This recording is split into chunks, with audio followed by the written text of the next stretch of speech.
تخيل انك تقرر انك تزور حد بقالك كتير ما شفتوش، وتتفاجئ اللي يستقبلك ويضيفك جن او ارواح مش بشر.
بنرحب بكم من تاني في قناتنا المتواضعة عالم غريب.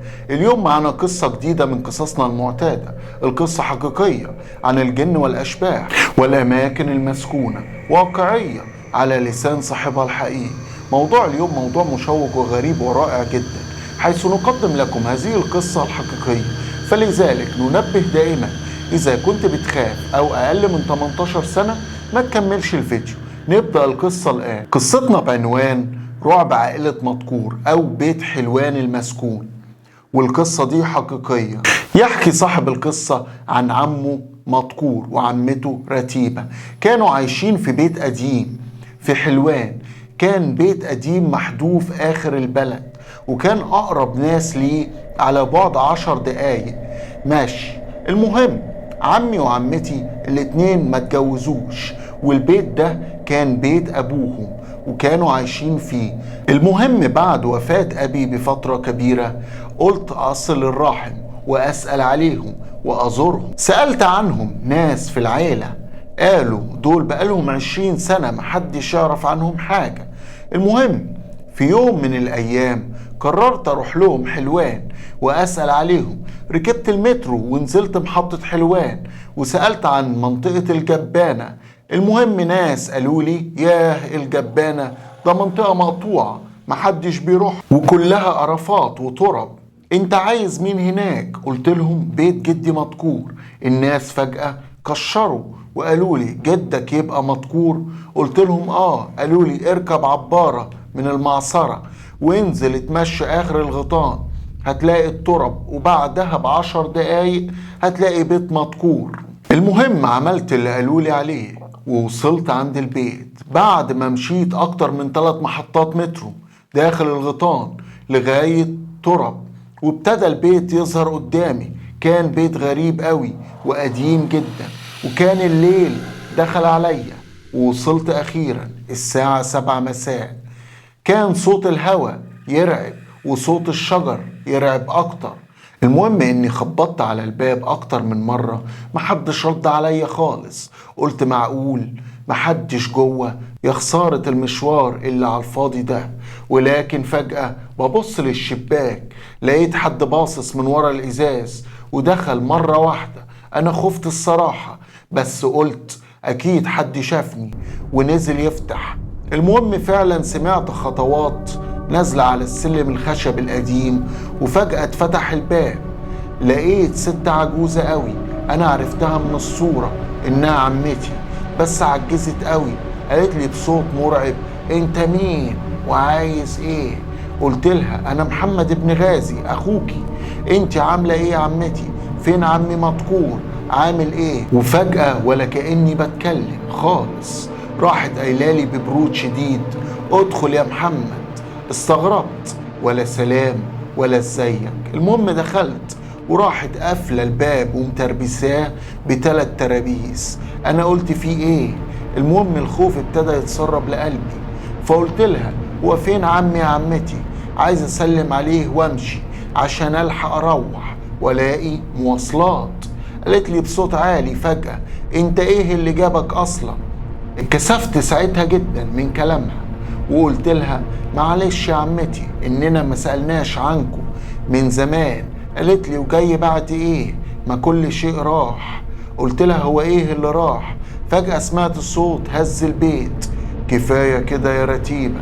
ببص لقيت راجل عجوز قوي نازل من على السلم، مش عارف احدد ملامحه من نور البيت الضعيف، لابس روب كرهات قديم. وقال لها: اطلعي اوضتك يلا كفايه كده. قرب مني وقال لي: ازيك يا محمد عامل ايه؟ قلت له: عمي مدكور صح؟ قال لي: اه انا عمك. قلت له: ازيك يا عمي عامل ايه؟ قال لي: زي ما انت شايف. قلت له: زي الفل شباب لسه. ضحك لي وقال لي: شكرا يا محمد. قلت له: معلش اننا ما سألناش عنكم كل السنين دي، بس تتعوض وهجيلكوا تاني كتير. وقلت في بالي: اخرج بقى وشكرا كده، اعصابي باظت اصلا. وقلت يا ريتني ما جيت. قال لي: عمي اقعد يا محمد. قلت له: شكرا، هبقى اجيلكوا تاني. وقلت امشي، لقيته فجأة نده وقال: يا رتيبة يا رتيبة. نزلت عمتي بسرعة، قال لها: نضفي لمحمد الأوضة هيبات معانا. قالت له: حاضر. قلت لهم: لا شكرا، انا عندي شغل بكرة بدري ولسه هروح الغورية وده مشوار بعيد، معلش.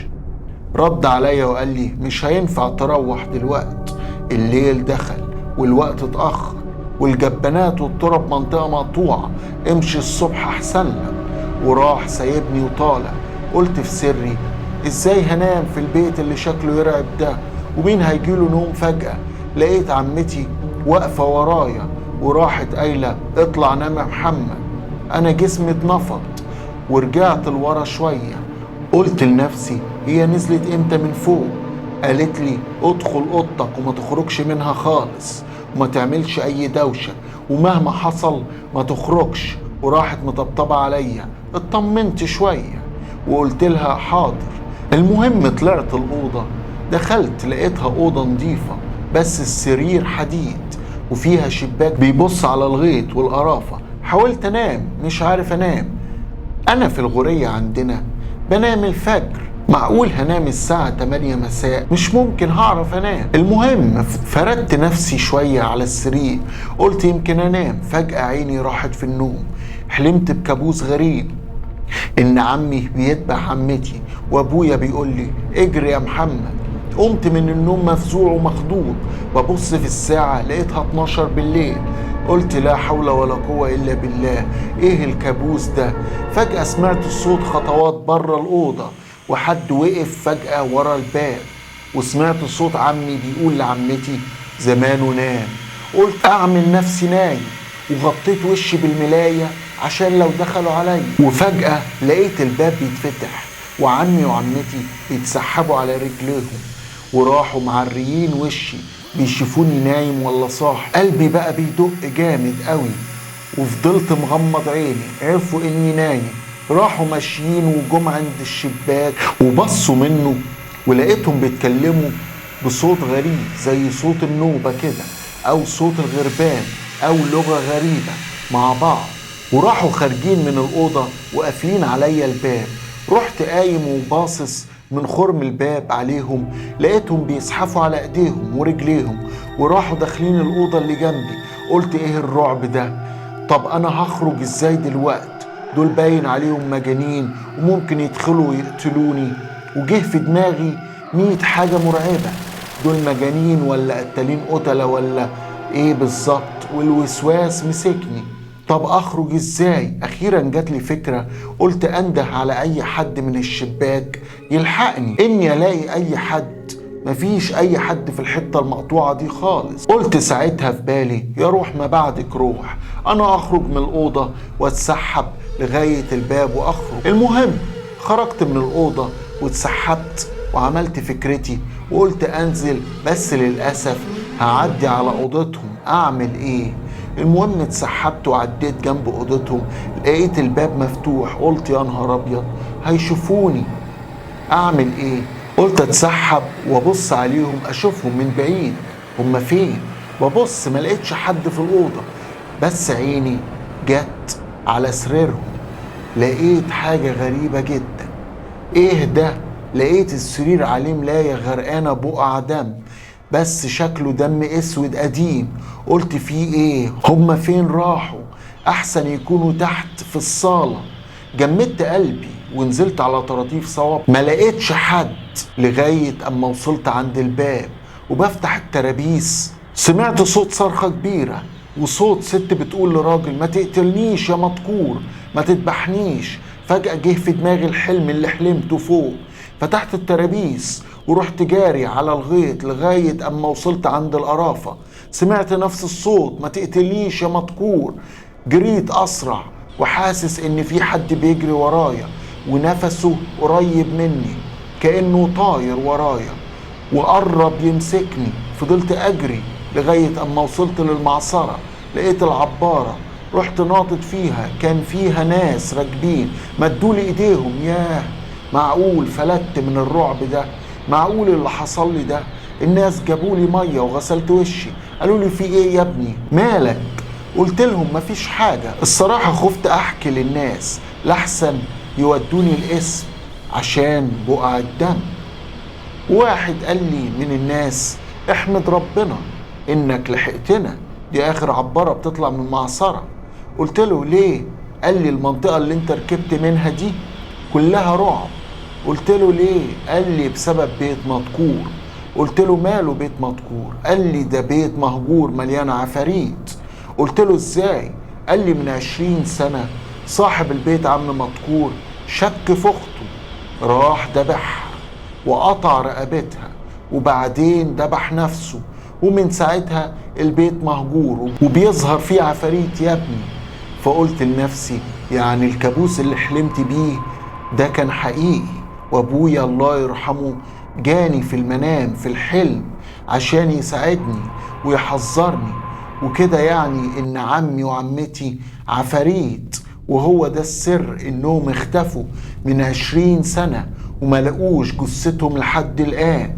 رحت حمدت ربنا انه انقذني منهم وحرمت اروح هناك تاني.